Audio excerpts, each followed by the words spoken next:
Hello there, Internet. Version 2 here with Let's Play Eco.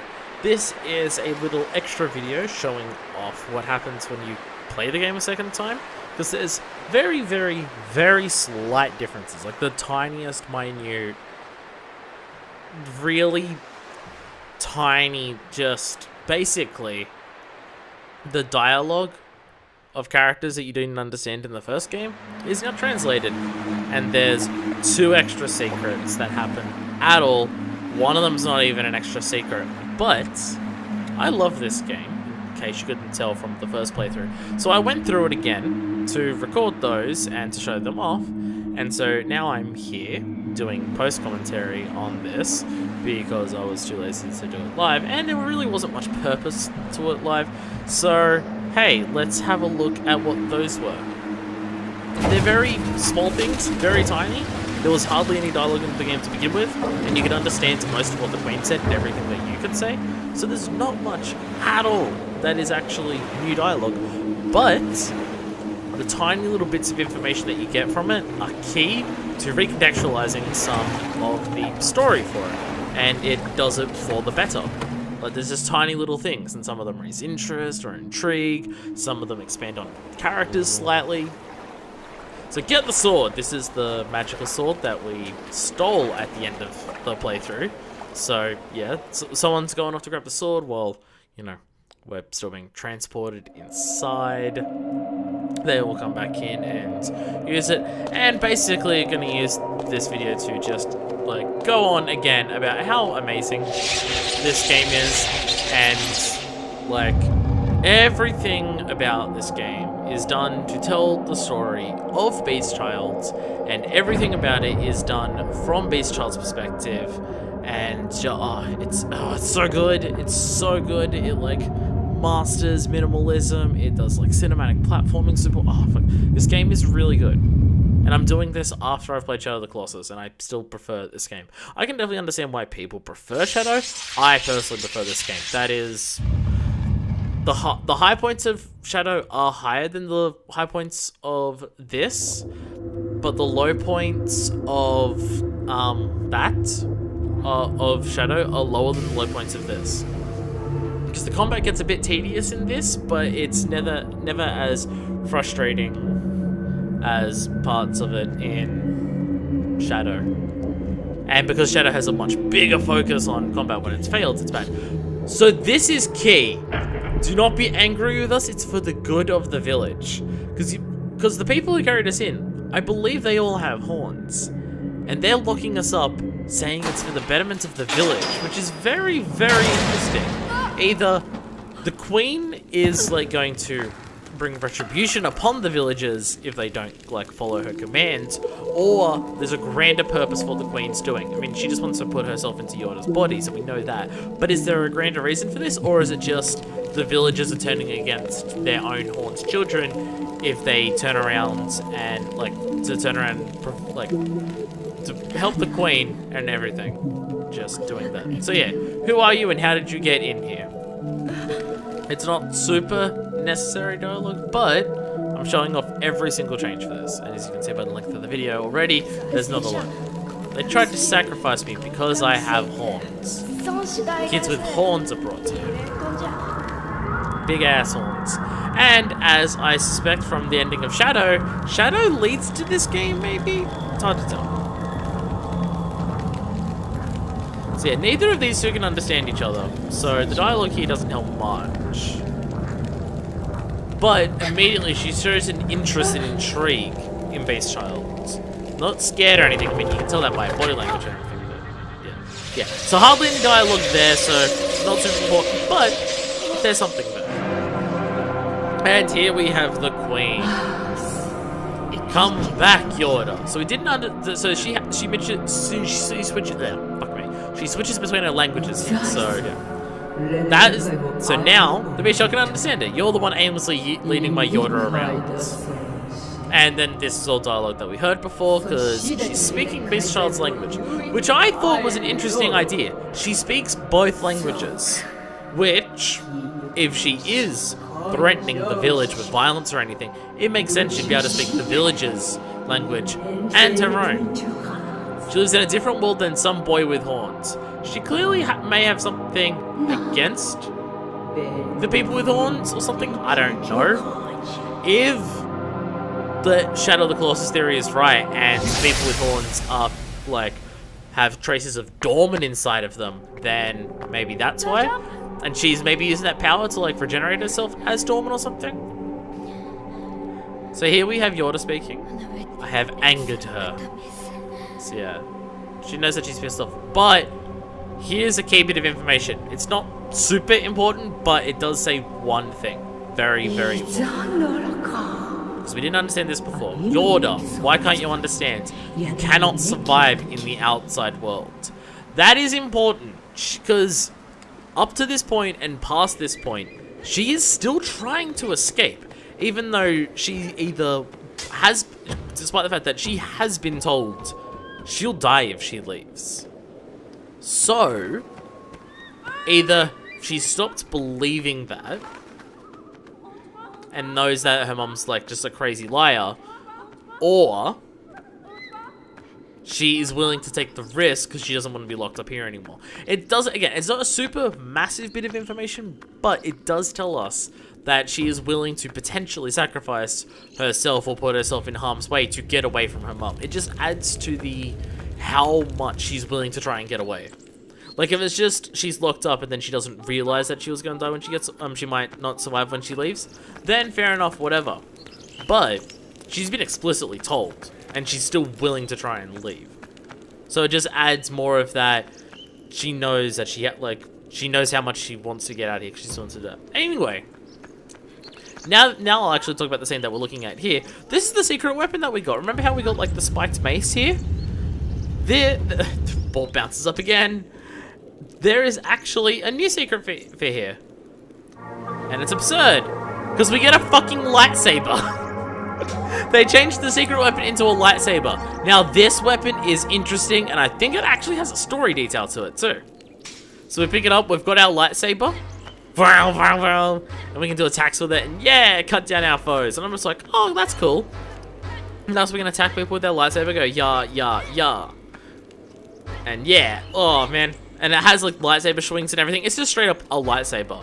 And it's just like, okay, that is interesting. No new movesets or anything, but notice this. When we hold Yorda's hand, it grows to ridiculous proportions. We swing it around here, just normal, and it's nothing. Once we grab her hand, it's fucking huge.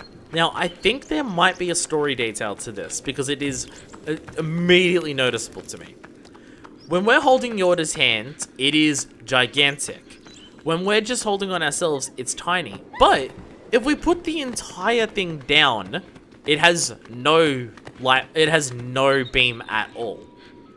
So, does part of what this mean, and this is just me speculating here, whatever power or life force or whatever that is powering the lightsaber to make it as powerful as it is, that Yorda has, do we have a small part of that? Anyway, this is just a little combat demonstration of, yeah, it also does a shitload of damage to enemies, and it fucking tears them apart. Like, so much damage. So, yeah, that's just, like, and the fact that we know that, like, all of the power, oh, and we've also got this new dialogue, a little more, still willing to try and escape. We know that all of the Horn kids are eventually sacrificed or transformed or something to put energy into Yorda, or to give Yorda a new form that the Queen is planning on taking over. Is the idea, now that we've seen that with the sword, the amounts of energy in each one of those kids, do they need to combine all of that to go into Yorda to give her a shitload more? Because whatever power Yorda has, like when Yorda opens the doors, she has that power. She has the, like we just saw her being executed there. She has the power to do that. She has the power to open those doors. That energy is in the Queen's sword itself. So it can be stored in weapons and things like that. Do Eco / all of the villagers / just the kids with horns also have very small levels of that power too? Now, part of the problem with this is the lightsaber doesn't open the doors the way the Queen sword does. But that may just be that would break the gameplay thing, so I don't know. That's just a bit of speculation there. the fact that it still has some length, again, and when you hold it and it has a short length, again, that might just be a gameplay thing of they can't expand, like they can't have it nothing, otherwise your secret weapon would be useless unless you're holding Yorda. So I can understand if that is also a possibility for it, but it's just another little thing of, does that add some context or story to it? Tiny little details can mean a lot in this game because we're given so little, and like the tiny little bits that we are given can have big like theories or consequences or things to them because we actually don't know anything for certain. So there's all the little bits and I'm just like, either way, I don't know. And then yeah, then we just got fucking electrocuted and now we're gonna be trapped on this bridge. We've got this sequence, which I love this sequence. It's another one of those aspects of like the whole time, like we are helping each other through the castle, but it's very distinct that Eiko is doing more of the heavy lifting compared to Yorda. So here, Yorda tries to do exactly see, there's a sword, and see how it completely goes out. It got far enough away from us that it completely went out. So I love this scene because it's Yorda trying to help Eiko the way that she helped us. Because one of the first things that we had was the bridge collapsing and us lifting her up, like very early in the game. So it's her trying to do the same again. And it looks like she is able to do it. She is lifting him as it goes up. She can't get much further than this, but she's not letting go. She only lets go when the queen turns against her. So she may have been able to do it, but it's just another one of those aspects of the whole them helping each other. Eiko does a lot of the heavy lifting.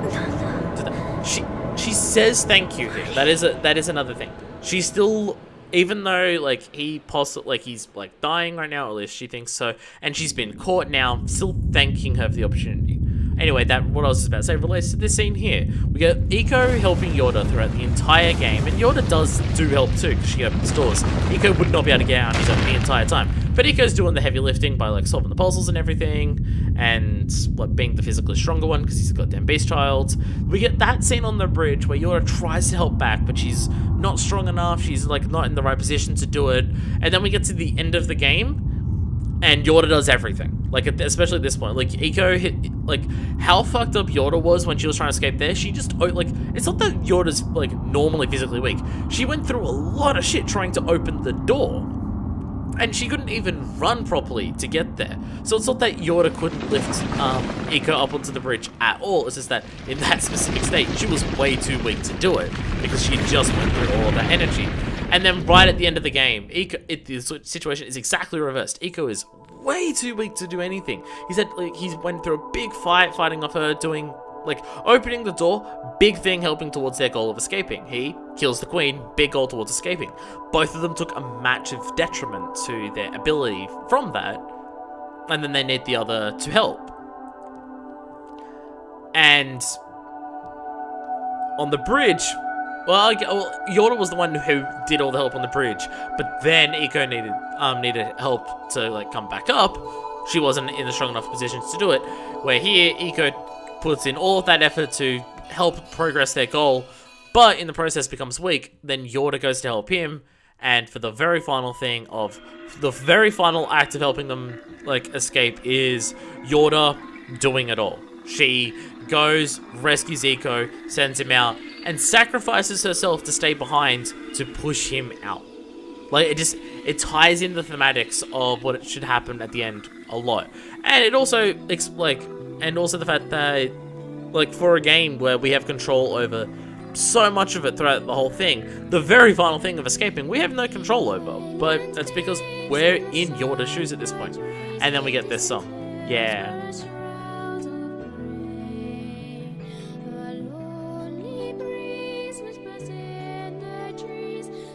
See, there's lyrics here.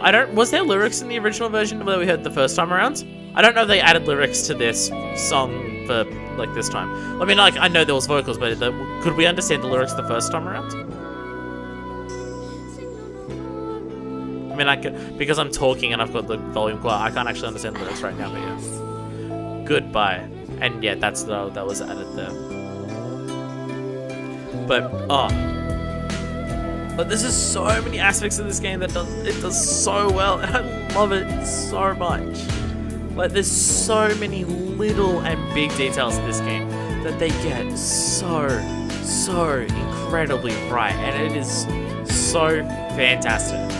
Like, I do, obviously, because I'm me, like, have game dev ideas and shit, and I'm, like, partially starting to work towards my first one now. By that, I mean I'm working on, like, very rough drafts in Unity to get just, like, very basic movement of a character and shit like that down. And, oh boy, it's been a while since I've done, like, proper programming, so not super good at it.